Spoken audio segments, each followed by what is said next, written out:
Fala pessoal, tudo bem? Vamos analisar essa notícia que saiu aqui no Valor Econômico? Com o novo CEO, o Espaço Laser muda plano. Essa notícia é interessante porque na segunda-feira um grupo de alunos me mandou uma mensagem para eu analisar um pouco aí dos resultados do Espaço Laser, até porque as ações tinham subido bastante na segunda-feira, antes da divulgação de resultado e até um pouco depois. E aí eles me perguntaram se eu tinha visto alguma coisa que tivesse uma perspectiva boa para o negócio para frente e se os financials eventualmente tinham sido bons. Falei para eles que não tinha muita justificativa esse aumento de valor da ação repentino. E aí eu vou analisar um pouco do que eu falei para os alunos aqui nesse BTC News. Se você gosta das nossas análises, por favor, dê um like no vídeo. E se você puder compartilhar as nossas análises com pessoas que possam fazer bom uso delas, a gente agradece. Perfeito? Bora! Deixa eu fazer só um histórico aqui do Espaço Laser, porque quem acompanha aqui os nossos podcasts ou quem já teve aula com a gente nesses últimos 2 anos, a gente utiliza ali o Espaço Laser como um exemplo interessante ali de abertura de capital. E agora ele é até um bom exemplo de um negócio muito bom, só que com uma má execução, tanto estratégica quanto operacional, o negócio está passando por dificuldade, né? Não tem nenhum problema de liquidez de curto prazo, etc., mas piorou bastante aí os fundamentos do negócio e vamos explicar. Bom, Espaço Laser, como a gente sabe, é aquela empresa de depilação a laser que cresceu bastante nesses últimos anos e tentou fazer uma abertura de capital ali no começo de 2021. Então, peguei uma notícia de 6 de novembro de 2020. Exclusivo, Espaço Laser prepara IPO de 2 bilhões de reais. Quais que eram os grandes atrativos do negócio? No mercado já se falava que o Espaço Laser era um negócio extremamente rentável. Com a abertura dos números no prospecto de abertura de capital, a gente conseguiu ver uma coisa bem interessante. Então, a operação tem uma margem EBITDA de 30%. E um alto preço dos tratamentos e a baixa metragem das lojas acabam gerando um ROIC gigantesco, 50%. E aí, qual que era a ideia do negócio, né? Cerca de metade dos recursos da oferta vão para o caixa da companhia, que está executando um plano agressivo de compra dos seus franqueados, seguindo a estratégia usada no Burger King Brasil, que fez esse seu IPO. Qual que era a ideia? A ideia era a seguinte, né? Então, se você tem um ROIC de 50% no ponto de venda, quer dizer que o franqueado está com muita rentabilidade. Perfeito. O Espaço Laser ganha um royalties só de uso de marca ali para o franqueado. Então, quando você vê uma rentabilidade muito forte no franqueado, a ideia deles era captar dinheiro no mercado para ter dinheiro suficiente para recomprar essas franquias e operar você mesmo. Qual que era a ideia? Você ter esse ROIC para você. Perfeito. Quais são os benefícios e os riscos de uma estratégia de recompra de franquia? Deixa eu falar para vocês qual que é o benefício de você ir para um modelo de franquia.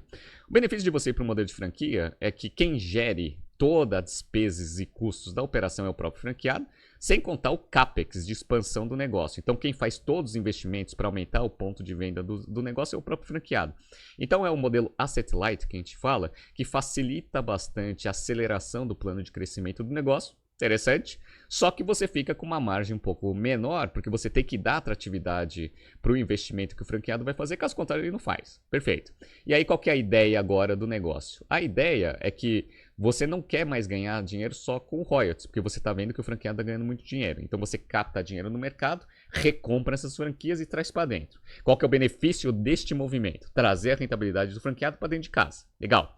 Qual que é o problema? O problema é o benefício do modelo de franquia, que é o quê? Agora, se você quiser acelerar o plano de crescimento por loja própria, você vai ter que ter CAPEX. Esse é o primeiro. Tá? Só que qual que é o ponto principal? O ponto principal que eu falo, como eu fui executivo de mercado, é o plano operacional. Por quê? O franqueado ele consegue dar uma rentabilidade, mas ele está lá no ponto de venda. Então, geralmente, ele tem muito conhecimento ali da área de influência da franquia, então ele tem uma gestão mais próxima. Tudo bem que eu sei que tem gestores de franquia profissionais, mas a princípio eles conseguem ter uma proximidade mais forte ali no ponto de venda, fazendo o gerenciamento ponta a ponta ali, fazendo a rentabilidade ser alta. Na hora que você absorve tudo isso, primeiro, você tem que criar todo um grupo, um time administrativo para manter a boa gestão dos pontos de venda, até para você conseguir manter aquele ROIC de 50%. E ainda você vai ter o problema de, se você quiser acelerar o plano de crescimento via lojas próprias, você vai precisar de CAPEX, vai precisar de dinheiro. Então, sempre prós e contras aí em toda tomada de decisão aí para modelos de franquia ou modelos de loja própria. Perfeito. Qual foi o problema? O problema é que esse plano ali não deu muito certo. Então, eu peguei aqui uma notícia do Neofeed. logo depois da abertura de capital. Então, ó, hora da virada, Espaço Laser reage e prepara mais 46 lojas para 2021. Essa notícia foi divulgada no dia 1º de setembro de 2021. O que aconteceu? Aconteceu que o Espaço Laser abriu capital, de fato, captou bastante dinheiro no mercado, fez a recompra de grandes franqueados que ele tinha, só que bem no primeiro trimestre veio aquela segunda onda de fechamento do comércio que impactou diretamente o resultado. E aí eu falo um pouco do risco operacional. Se você agora não tem mais franquia, aí você está operando com loja própria, todo o risco operacional está com você. Então, todo aquele aluguel pago sem ter receita, colaboradores parados porque o comércio fechou, agora foi todo refletido nos financials aí do Espaço Laser. Então tá aqui, ó. De fato, o azar se traduziu em números logo no primeiro balanço. Com apenas 42% das lojas abertas em março, a receita de todas as lojas, incluindo próprias e franquias, caiu 21% no primeiro trimestre, 21% no primeiro trimestre de 21 para 276 milhões aqui na comparação do ano anterior. Então aquele negócio que eu falo, né? Então, agora você tá com a operação na sua mão, todo o risco operacional tá com você. Se você é um bom gestor, beleza, você assume esse risco e eventualmente você compra aí tudo que pode acontecer no futuro e você sabe que você tem manobras ali para fazer para aumentar a rentabilidade do negócio. Não foi o que aconteceu. E ainda tem um agravante. O que aconteceu? Eles tomaram essa primeira pancada ali no primeiro semestre, só que viram que o mercado começou a retomar. E aí o aumento de demanda repentino fez com que a empresa tomasse bastante confiança para quê? Para acelerar o plano de expansão de lojas próprias. Então tá aqui, ó. Se sabemos que vai retomar novamente e agora temos a vacinação, não há razão para suspender a expansão, afirma o executivo. Só que aí tem um ponto. Bem ali no meio do ano passado, apesar de ter um otimismo muito forte ali para o mercado dali para frente, se você já tomou uma pancada, seria importante você rever um pouco do risco operacional que você está impondo dentro da companhia. Por quê? Porque a gente sabe que o modelo de franquia ele tem menor risco. Tem menor rentabilidade, mas tem menor risco. Você já está num processo de estruturação de time administrativo para voltar à rentabilidade dos pontos de venda. Será que não fazia sentido você expandir com franquias, segurar um pouco a expansão por lojas próprias, para depois que você já acertar operacionalmente o negócio, você aí decidir se você vai para loja própria ou para franquia? Não foi o que aconteceu. Como a gente viu aqui, eles aceleraram a expansão por loja física, loja própria, comprando mais alguns franqueados, e a gente sabe o que aconteceu. No começo desse ano, os fundamentos do mercado caíram bastante, guerra, etc e tal, e aí isso impactou diretamente o negócio, só que agora numa base de lojas próprias muito maior. Então o que vocês acham que aconteceu? O resultado foi péssimo. E aí o que aconteceu? Eles tiveram que mudar um pouco da estratégia. Tanto é que no dia 23 aqui de junho deste ano, eles mudaram o CEO. Espaço Laser recruta CEO do McDonald's. E aqui já mostrava um pouco do que eles iam fazer. Será o novo CEO da companhia, um movimento que profissionaliza a gestão com um veterano em expansão de franquias. Então é aquele negócio, né? Primeiro, vamos arrumar a casa para conseguir ter um time administrativo para aumentar a rentabilidade dos pontos de venda, dado que agora a gente que está gerenciando esses pontos de venda, não é mais o franqueado. Essa é a primeira coisa. Segunda coisa, vamos expandir por franquia, que vai trazer um risco menor para a expansão e para o negócio como um todo. Legal, tá? E aí contrataram o Paulo Camargo, que veio do McDonald's, que é líder disparado e muita expertise na gestão de franchise. Perfeito. Então, feito esse histórico aqui do Espaço Laser, vamos entrar aqui um pouco na notícia e nos financials. Então, ó, no segundo trimestre, a companhia que opera numa rede de lojas de depilação registrou um prejuízo de 23,5 milhões e a receita caiu 15%. Legal. E aí, o próprio CEO novo aqui, o Paulo Camargo, falou o seguinte, ó, a rede de depilação Espaço Laser vai se concentrar em reduzir o endividamento e retomar a rentabilidade dos seus negócios. Perfeito. Então, vamos arrumar a casa. Esquece aquele negócio de modelo de expansão. Abre aspas. Vamos buscar a máxima produtividade das lojas, melhorar a receita e diminuir os custos fixos. Para melhorar a receita, a palavra de ordem vai ser segmentação. A maior parte de segmentação de clientes que ele espera que vai vir de resultado desse processo é você conseguir parcelar menos para aqueles clientes que estão dispostos a fazer os serviços do Espaço Laser sem precisar parcelar. Eu vou mostrar para vocês que o prazo médio de parcelamento aí de recebimento do Espaço Laser está em torno de uns 14 meses ali, prazo médio de recebimento, bastante coisa, né? Então, ó, a alavancagem, dívida em relação ao EBITDA, passou de 1,2 para 3,1. E aí a gente vê um pouco da justificativa de implementar esse plano já. Tá? As proteções de dívidas, principalmente em moedas estrangeiras, elas não vão ser cumpridas. Dificilmente eles vão conseguir cumprir esse negócio esse ano. Então eles mesmo precisam mostrar bastante geração de caixa já, tá? Para conseguir eventualmente diminuir o risco de não cumprir os índices de proteção das dívidas que eles têm. E isso aqui é importante aqui e é por isso que isso já foi divulgado desde já. Provavelmente esse processo já está acontecendo aí, né, em torno aí da gestão dessa nova gestão do Paulo. Beleza. O plano de comprar lojas de franqueados, ampliando a rede própria, foi abandonado. Tá, então, depois de toda a análise que a gente viu aqui, que a gente vem fazendo aqui com os alunos da BTC, é de se esperar, e isso é um bom sinal, que a empresa de fato entendeu todos os problemas que tem esse plano de expansão por loja própria, e dado o aperto das dívidas, acho que, né, essa mudança ela foi obrigatória. Foi uma das coisas que eu discuto bastante aí no modelo do Madeiro. Bora, vamos entrar aqui nos financials. Então, ó, a receita líquida aqui, ela caiu 6%, como a gente viu aqui, em relação... aumentou, desculpa, 6% em relação à receita trimestral, foi de 203 para 215, perfeito. Só que a margem bruta caiu bastante, então foi de 53,2 para 31,9, uma queda de 21,3% na margem bruta. E aí precisa aumentar essa margem até com uma gestão um pouco mais eficiente. O EBITDA ajustado aqui, ele caiu de 75 milhões no segundo trimestre do ano passado para 24 milhões. A margem EBITDA caiu de 37,2 para 11,3, que trouxe a empresa para prejuízo aqui de 23 milhões contra um lucro de 56,6.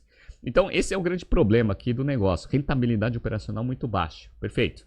E aí a gente vê aquela mudança de mindset de loja própria com franquia, olhando aqui até o número de expansão desde o segundo trimestre de 21. Vocês estão vendo aqui, ó, que no segundo trimestre de 21, eles tinham 517 lojas próprias e agora está em 599. Tá?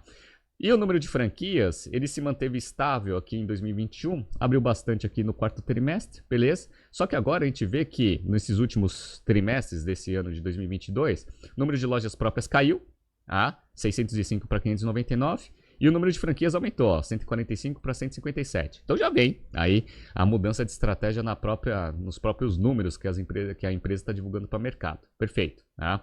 Em termos de despesa, eles precisam também fazer um pouco de lição de casa. Por quê? Vamos lá, despesas gerais e administrativas. Elas aumentaram 28,4%. Perfeito, legal. As despesas gerais e administrativas cresceram aqui, ó, isso ajustado, tá? Quando você pega aqui o G&A aumentou 101% em relação a 2021. A despesa com pessoal aumentou 60%, legal?